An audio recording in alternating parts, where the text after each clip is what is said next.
Et yo tout le monde et bienvenue dans cette toute nouvelle vidéo, donc tout simplement pour essayer de vous présenter le meilleur deck, donc pour le nouveau mode du Zappy, donc au milieu là. Ah, bon, c'est pas trop grave. Ah bah parfait. Donc tout simplement, donc c'est pas le même deck que j'ai présenté directement pour l'événement, mais c'est parce que j'ai un peu décidé de réfléchir au mode de jeu différemment. C'est-à-dire qu'au début je me disais, bah le but ça va être quand même de prendre le Zappy à chaque fois. Mais en fait, quand on y pense bien, bah, on n'est pas forcément obligé non plus de prendre le Zappy. Là par exemple, bah, il a le Zappy. Je vais juste mettre une bûche. Et son Zappy en fait il me gêne pas sur le terrain. Donc j'avais vraiment basé le deck. Donc là par exemple, n'hésitez pas à activer quand même la tour. J'avais vraiment basé le deck sur le fait de prendre le Zappy à tous les coups. Et c'est pas forcément obligatoire. Genre là par exemple, je mets juste mon dart. Bon, ok. Là, je vais défendre vite fait son artificière. Et mon dragon de l'enfer, en fait, il va juste se charger du Zappy. Et le Zappy, il me pose aucun problème. Donc là, ce qu'on va faire, là, ce qui me pose le plus de problème pour l'instant, c'est sa TDE. Je peux pas trop push. Je vais peut-être partir dans le fond avec un mini PK. Ok, ça, c'est pas bien joué du tout. Bah là, encore une fois, c'est pas non plus très très bien joué. Bah pareil, là, je pense que je vais juste attendre un petit peu. Ok, mon mini PK, il fait un peu le taf. Là, ça va être assez embêtant. Ok, ça va. Donc là, ce qu'on va faire, c'est qu'on va peut-être push à droite avant qu'il y ait un Zappy, justement. Et il va nous défendre avec une TDE, bon c'est pas trop grave. Et là directement dragon de l'enfer. Au pire, la situation du coup, on n'a pas eu le Zappy, bah c'est pas trop grave. Parce que notre dragon de l'enfer, bah lui il est pas. Il se fait pas défendre forcément par le Zappy.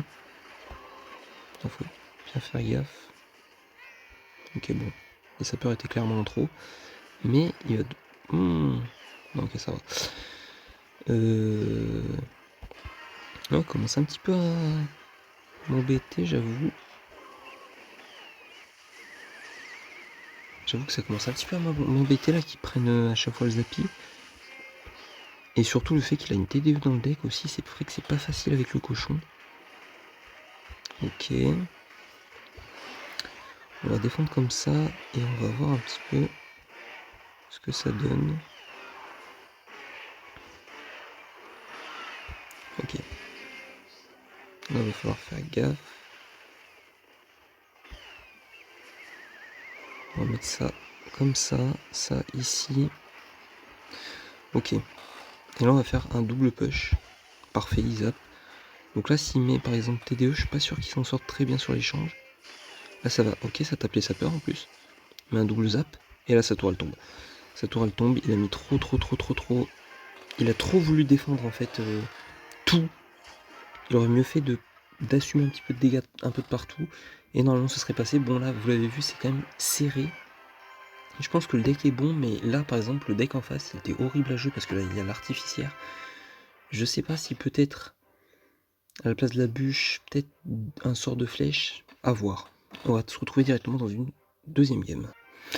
Ok la team, on se retrouve directement contre ABD. Et donc j'ai décidé de tester une version flèche. Alors je sais pas trop si c'est une bonne idée, mais je pense qu'il y a moyen.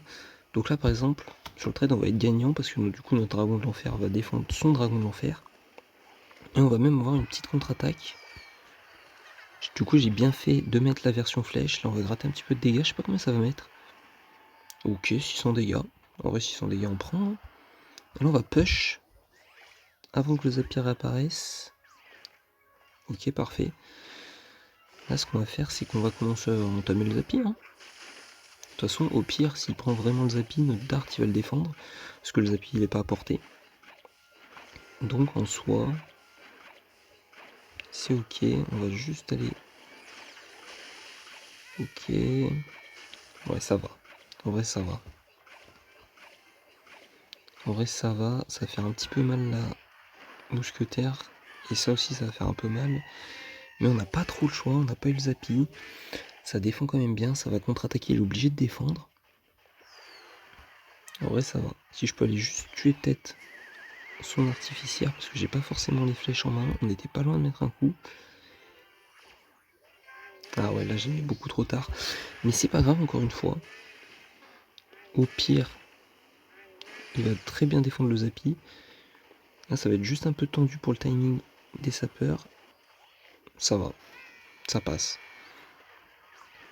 Je sais pas trop s'il y a mieux à mettre que les sapeurs. Parce que c'est vrai qu'on a déjà le cochon pour passer, mais les sapeurs pour 2 élixirs ça met toujours. Peut-être ça peut vous forcer un bâtiment ou quelque chose. Surtout dans ce défi où les bâtiments ils vont être assez utiles parce que il y aura toujours un Zappy qui va spawn au milieu. Donc si vous reste un bâtiment, bah forcément vous allez toujours prendre un peu de dommages sur le Zappy et ça peut vite permettre à l'autre de vous dépasser, même si je pense que c'est pas non plus cheaté d'avoir forcément un bâtiment. Par exemple dans mon deck là il n'y a pas de bâtiment, mais c'est quand même fort. Donc là on va push à droite, il nous donne des flèches parfaites. On va les prendre, hein. On va les prendre la tour même. On va avoir une condition de sapeur, ok. On récupère le Zappy en plus. Et là ce qu'on va faire c'est qu'on va juste attendre de voir ce qu'il fait. Et puis de toute façon on a 1000 HP sur notre tour. Il va juste falloir faire gaffe à sa cavale épélière. Enfin son cavalier même. Et ça va être gagné. Donc voilà. J'ai l'impression quand même que dans ce défi, bon, tu peux vite te retrouver bloqué s'il arrive bien à prendre tout le temps les Zappy et surtout s'il a toujours une TDE sur le terrain. C'est sûr qu'avec ce deck c'est un peu compliqué, mais au moment où tu arrives à récupérer le Zappy et que l'autre il force un peu en défense parce que du coup tu peux attaquer vraiment sur les 2 lignes, bah c'est là où tu peux le déplacer justement. Donc on va se retrouver directement avec le deck pour que je vous fasse une petite présentation. Et voilà le deck directement. Le deck, la Valkyrie, le cochon, donc ça c'est un peu, vous pouvez convoquer avec. Le dart avec le dragon de l'enfer, ça va être surtout pour gérer le Zappy, que ce soit pour prendre le Zappy en votre possession, ou même pour le défendre une fois que, bah, par exemple, l'adversaire il le prend plus rapidement que vous, bah, si vous avez un dart ou un... comment il s'appelle déjà? Un dragon de l'enfer, bah vous pouvez le défendre sans... Comment dire? Il est hors de portée, quoi. Il est en l'air et l'autre il tire trop loin. Après, vous avez la tornade, les flèches ou la bûche. Alors franchement, je pense que les flèches sont plus adaptées parce que dans ce défi, bah, de toute façon, dans les défis, hein, j'ai remarqué, mais il y a toujours... En fait, c'est juste l'artificière qui est trop forte. Donc pour moi, les flèches, c'est sûrement mieux que la bûche. Après, si vous voulez jouer la bûche parce qu'avec le cochon, c'est plus habituel de jouer une bûche, allez-y. Avec ça, mini PK. Donc un mini PK pour 4 DXR, ça fait toujours le taf. Alors forcément, s'il y a un Zappy sur le terrain, bah faites gaffe comment vous jouez votre mini PK. Et des sapeurs. Quand vous êtes un peu bloqué, ça peut débloquer une game. Là par exemple, typiquement, c'est grâce à la pression du sapeur, il a voulu trop défendre parfaitement. Et ma première game, elle s'est débloquée là-dessus. Donc en tout cas, n'hésitez pas à me faire dans les commentaires vos retours une fois que vous avez testé le deck. Ça m'intéresse à chaque fois. J'espère que le deck marchera pour vous. C'était la Lozerty. Ciao!